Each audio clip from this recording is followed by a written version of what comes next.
અને એક તો વ્યક્તિ ઉભો થાય, એક વ્યક્તિ તો ઉભો થાય કે કોઈ સેવકે મંદિરના નામે મારા જોડે પૈસા માંગ્યા,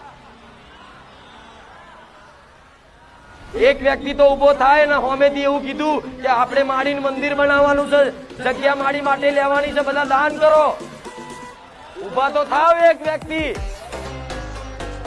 આટલા વર્ષમાં એક વ્યક્તિ ઉભો થાય કે કોઈ સેવક નો ફોન આવ્યો કે મારા સાનિધ્યમાં તમારી જોડે આયા અને કીધું કે માતાજીના મંદિર પેટે તમે શું લખાવશો? હું મેલડી ગોલા મારી વસ્તીને તમારા ઘેર ગુલામી કરાવડાવી છો, આ વાત સાબિત કરી આલો. તો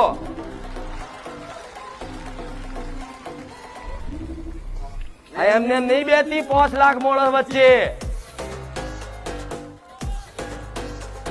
પણ મારે કોઈની જોડે લડવું નહીં, કોઈ જોડે બોલવું નહીં, પણ તમે તમારી આસ્થાને ઠેસ પહોંચે ને એના કારણે તમને કહીશ કે દુનિયા ગમે તેટલા કાવતરા કરે ને તો વિશ્વાસ રાખજો, મારી પર દગો નહીં કરું.